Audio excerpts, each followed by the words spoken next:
Good morning, good night. We are going to work on this car today and actually open it up to get down into the knock sensors, and that means digging deep. Wish me luck.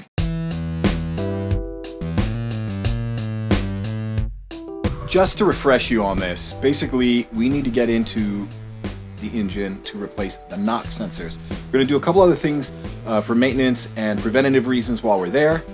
This car has 10,000 miles and it's 10 years old, so we've got a few things that we can do. Nothing is mileaged out or used out, but there are some things that are aged out at this point. So we're just going to get in there. Knock sensors are priority number one, and while we're there, we're going to do a few other hard to reach items.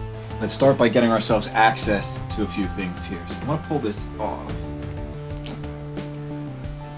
The weather stripping. Okay. Let's get some stuff that I have stored in here out.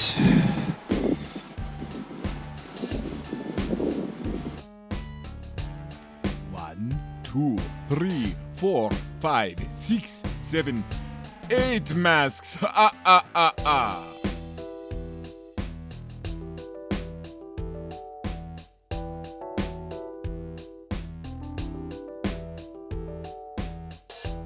So this kind of just pulls right out, and that's the rear carpet that lines the whole rear of the trunk.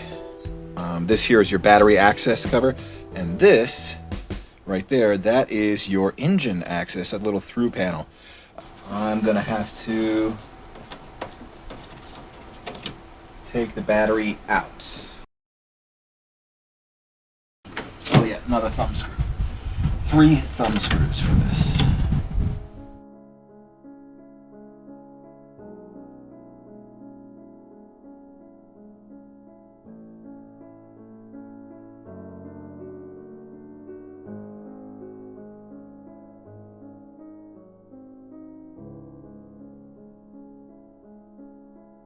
So we're just working on getting access. This is now, this is an 8 again.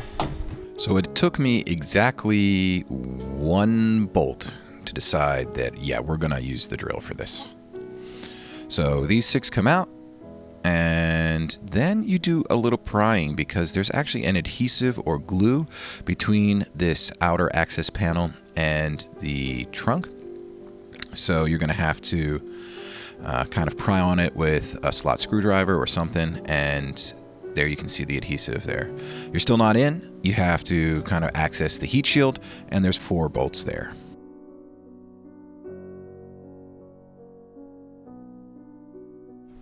All right, one of the jobs we're going to be doing is actually getting into here and accessing the 3 coil packs, which now, you know, before they were totally inaccessible, but now they're right there. Good to know that that's looks like the oxygen sensor off one of the banks of the manifold.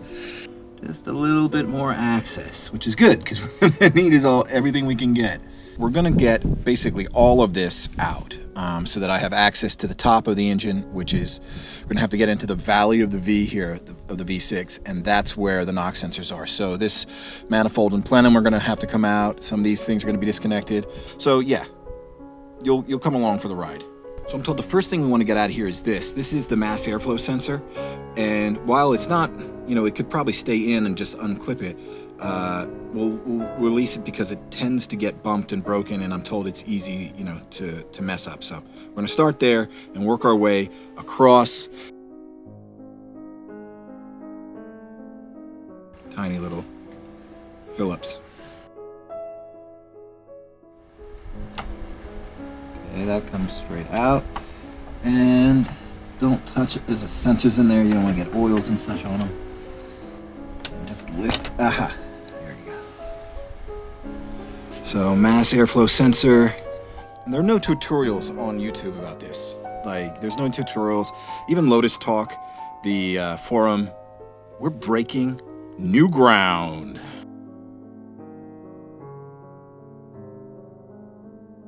Unclipping this, which that's easy enough. Pull that down. See, some of this stuff, it's just been together like this for a long time. Same here. Get that, move it over. See if this stuff wants to move. Okay, that wasn't too bad.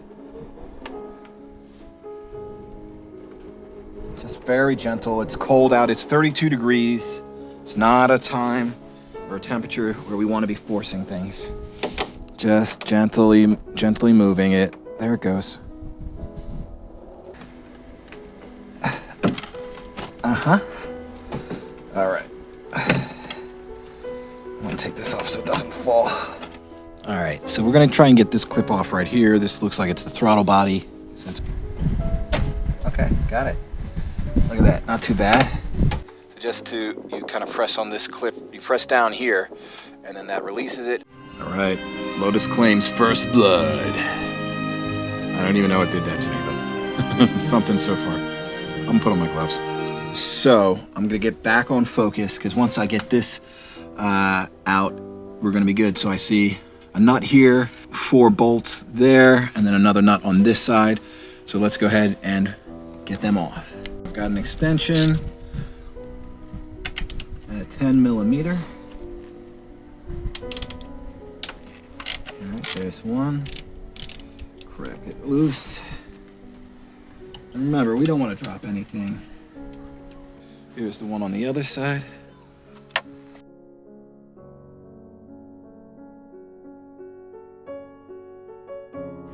Okay, so now we're moving on to the hex drive.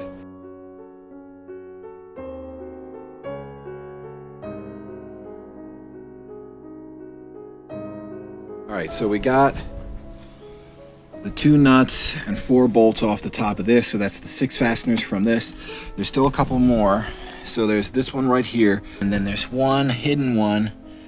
That's that one with the green. That's part of it right there, down there. So I think after that it'll come off. This is a 12, by the way.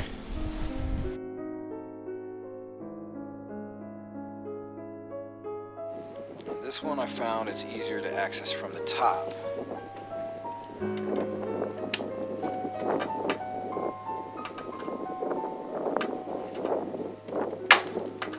This is the bolt, that one with the green on the head right there. So that's it. And it's almost out. I just have to sort of grab it. And I just want to report that I did not drop that bolt. This is it. So it was probably a 50% chance of me dropping that bolt. I just took my time, really slowly accessed it from the top, reached my hand down in here, and was able to get it. So I'm going to try to use this, which is basically a little wall hanger for a painting. And I'm going to try to use it as like a pick. I don't want to break these clips. I don't want to break these clips. Just got to lift it up a little higher, but there it goes. It worked. I was just able to get underneath there and kind of lift it up. So this is just a wall, a hanger that you might, hang a painting on your wall. That worked. Obviously, if you had a pick, that would work too. Moment of truth. Does this plenum and throttle body come out? And the answer is maybe. It's acting loose. We're going to take this off. This connects to the plenum as well.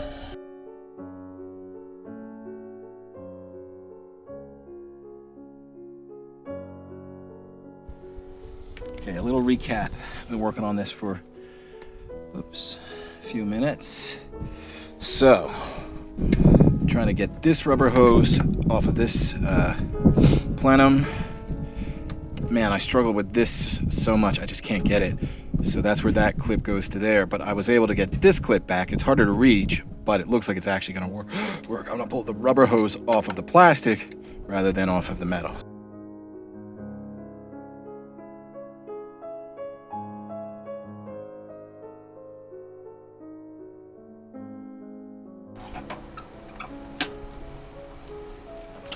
Hung up on something. Okay, a couple more. Oh boy.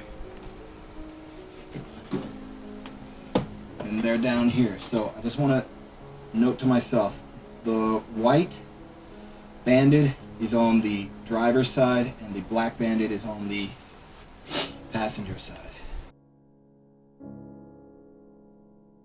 Got it, baby.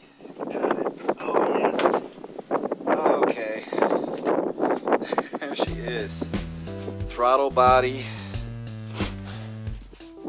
Plenum intake plenum. So these are the 6 gaskets in there. They all look really clean. All right, so this is what we're looking at now. So we've got the true intake manifold underneath the plenum. We've got the plenum off. We're looking at really the top of the intake manifold, but I've got that covered up, obviously. We've got our 2 fuel rails, which will have to come out, and then the whole upper intake manifold will have to come out. But we're not that far off from the center of the V, and at that point then we have access to our knock sensors. So then we replace them and it kind of all goes back. So if you want to see what's next, please like and subscribe, and then we're going to be taking these new knock sensors and put them right into the car. So if you want to see that, like, subscribe, and stay tuned for the next episode where we get it all back together.